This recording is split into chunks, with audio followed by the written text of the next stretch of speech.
आज हम अभिज्ञान शाकुंतल नाटक का नाट्य शास्त्रीय विवेचन के बारे में अध्ययन करेंगे।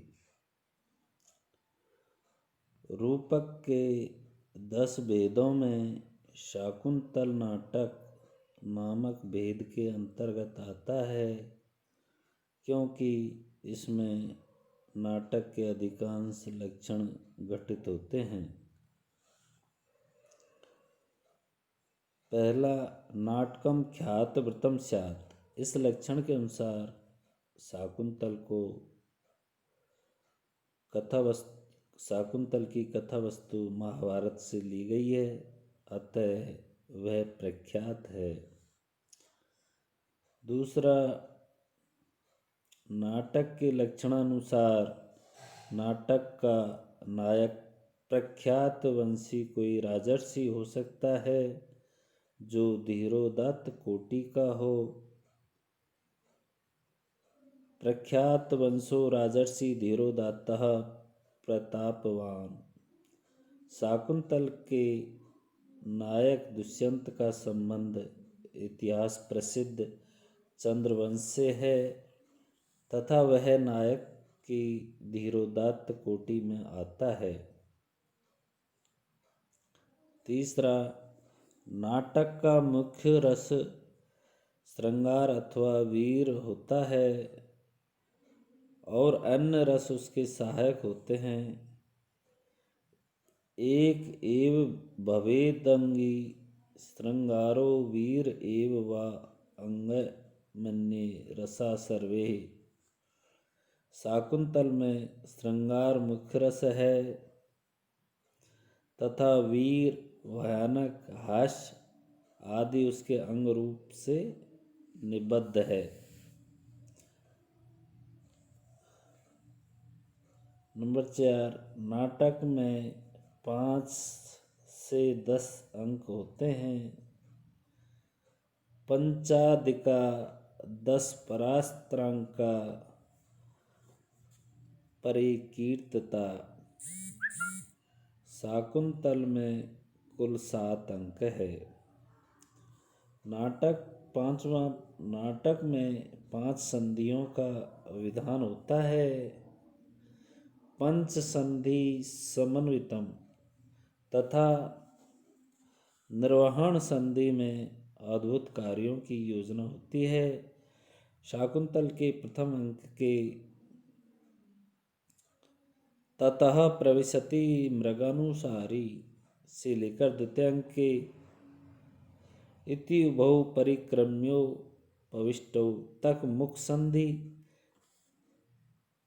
द्वितीय अंक के माढ़व्य अनुवाप्त चक्षु फलोवशी से लेकर तृतीय अंक की समाप्ति तक प्रतिमुख संधि, चतुर्थ अंक के प्रारंभ से लेकर पंचम अंक के इत यथोक्तम करोति तक गर्भ संधि, पंचम अंक के शकुंतलाम निर्वर्ण्यात्मगतम से लेकर षष्ठ अंक की समाप्ति तक विमर्श संधि तथा संपूर्ण सप्तम अंक में निर्वहण संधि है। सप्तम अंक में निबद्ध निर्वहण संधि में अनेक अद्भुत कार्यों का भी विधान किया गया है। वस्तु योजना। शाकुंतल का कथानक पौराणिक आधार को लेकर चलता है। कालिदास ने महाभारत की नीरस कथा वस्तु को परिवर्तित कर उसे सरस और स्वाभाविक बनाया है। नाटक का प्रथमांक मृगया दृश्य से प्रारंभ होता है। मृग का अनुसरण करते हुए राजा को जब ऋषि कुमार उस मृग को अवैध घोषित करते हैं तो राजा उनके वचनों को मानकर आश्रम में प्रविष्ट होता है। वह छिपकर आश्रम कन्याओं की परिहासमयी बातों को सुनता है और भ्रमर से पीड़ित शकुंतला की रक्षा हेतु सहसा उपस्थित होता है। तदंतर शकुंतला के प्रति आकर्षित हो जाता है। शकुंतला के जन्म वृत्तांत के विषय में जानकर वह उसे अपने योग्य समझता है। नायिका में भी उसके प्रति अनुराग उत्पन्न होता है। इस प्रकार राजा के प्रवेश, आश्रम कन्याओं के समक्ष उसकी उपस्थिति तथा शकुंतला के प्रति प्रेम में एक प्रकार की स्वाभाविकता आ जाती है। द्वितीय अंक में राजा की मृगया से विरति और विदूषक के साथ शकुंतला के विषय में वार्तालाप तथा राक्षसों से रक्षा के लिए 2 ऋषि कुमारों द्वारा आश्रम में चलने की प्रार्थना आदि घटनाओं से नायक नायिका की प्रणय कथा को गतिशीलता मिलती है। विदूषक को राजधानी भेज देने से तृतीय अंक में दुष्यंत शकुंतला के मिलन का मार्ग प्रशस्त हो जाता है और वे दोनों गांधर्व विवाह के बंधन में बंध जाते हैं। गौतमी के प्रवेश द्वारा तृतीय अंक समाप्त होता है। गौतमी का प्रवेश कथा वस्तु की गति को मंद कर उसे सही राह पर ले जाता है। चतुर्थ अंक के विषकंभक में दुर्वासा के शाप की घटना तथा किसी अभिज्ञान के दिखाने पर शाप मुक्ति का आश्वासन दोनों से ही वस्तु योजना में अपूर्व सहायता मिलती है, क्योंकि शाप की स्थिति न होने की दशा में दुष्यंत के पहचान लेने पर पंचम अंक में ही कथा समाप्त हो जाती। षष्ठ अंक में धीवर प्रसंग के द्वारा मुद्रिका प्राप्ति की घटना भी नितांत महत्वपूर्ण है।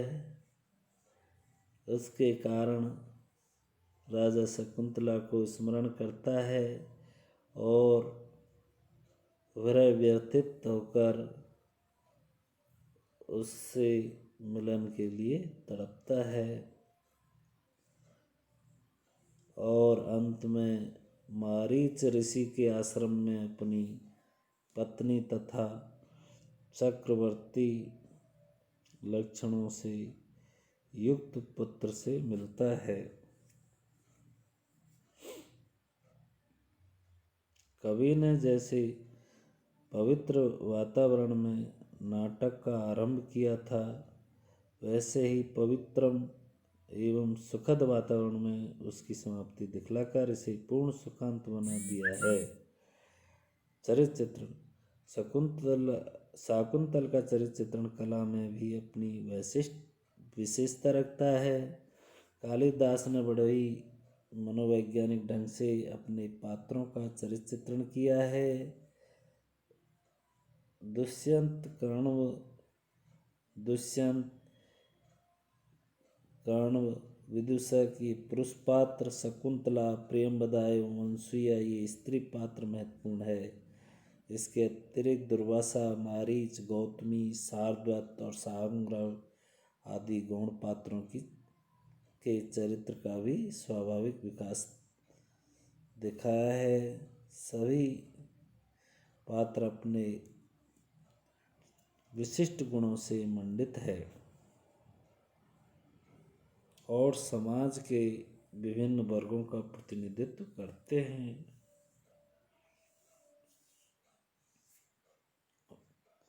रस योजना। नाटक के रस की मार्मिक व्यंजना अत्यंत आवश्यक है। रसवादी कवि कालिदास ने अपनी रस योजना के द्वारा भी अपने नाटक को अत्यंत सरस तथा हृदयग्राही बनाया है। शाकुंतल में प्रधान रस श्रृंगार है। संभोग एवं विप्रलंब श्रृंगार दोनों ही पक्षों का सुंदर परिपाक इस नाटक का प्राण है। श्रृंगार के अतिरिक्त वीर, करुण, हास्य, भयानक, रौद्र, वात्सल्य और शांत आदि रसों का भी यथावसर सुंदर परिपाक हुआ है। कथोपकथन।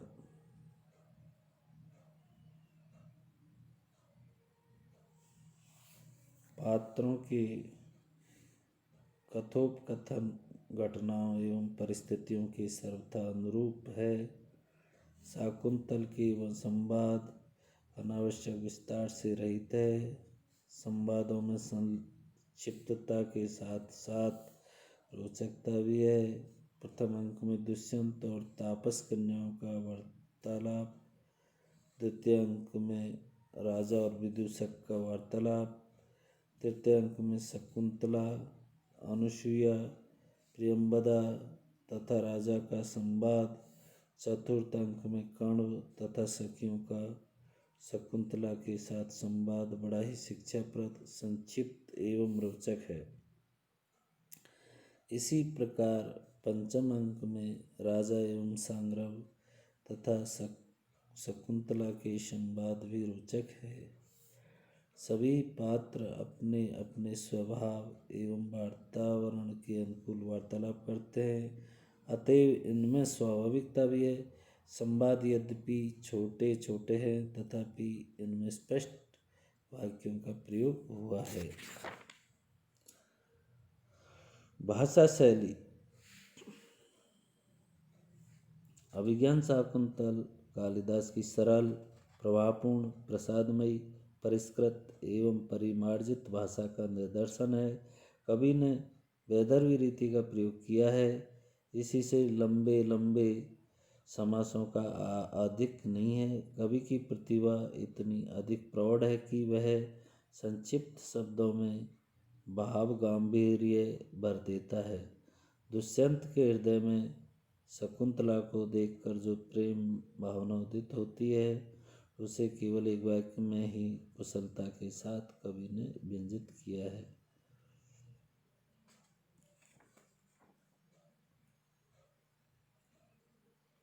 अये लब्धम नेत्र निर्वाणम। शकुंतला केवल एक छोटे श्लोक में ही अपने चिर संचित प्रणय को अभिव्यक्त कर देती है। तब न जाने हृदय। इसी प्रकार दुष्यंत के चले जाने के बाद शकुंतला की आत्म विस्मृति और दुर्वासा शाप द्वारा उसकी वेदना का आभास दिलाया है। कवि ने सर्वत्र ही थोड़े से शब्दों में गंभीरतम भावों को प्रकट करके हृदय को स्पर्श किया है। कालिदास की भाषा सर्वत्र पात्रानुकूल है। ऋषि कण्व के ये वाक्य दिष्टया धूमा कुलित दृष्टिरपि यजमानस्य पावक एवाहुति पतिता उनके अनुकूल ही है। इससे ऋषि की तपस्या जनित पावनता ही व्यंजित होती है। इसी प्रकार विदूषक की उक्तियाँ उसके स्वभाव के अनुकूल ही सिद्ध होती है।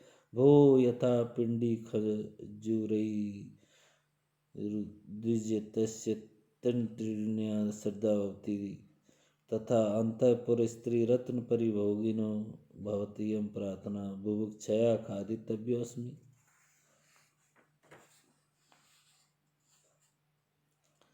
कालिदास के शाकुंतल की वर्णन शैली में सर्वत्र प्रासादिकता, ओजस्विता, ध्वनिमयता एवं मधुरता के साथ साथ वर्णन कुशलता भी देखी जा सकती है। कवि की वर्णन शैली सर्वथा संक्षिप्त एवं सरस है।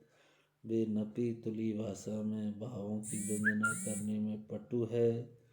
वे वर्ण विषय का वर्णन इस प्रकार करते हैं जिससे काव्य सौंदर्य तो अवश्य रहता है पर नाट्य स्वरूप खंडित नहीं होता।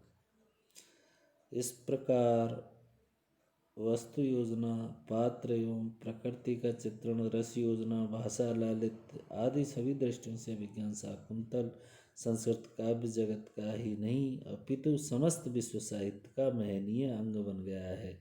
भारतीय समालोचकों ने शाकुंतल को कालिदास का सर्वस्व तथा नाटकों में सर्वाधिक रमणीक नाटक घोषित किया है।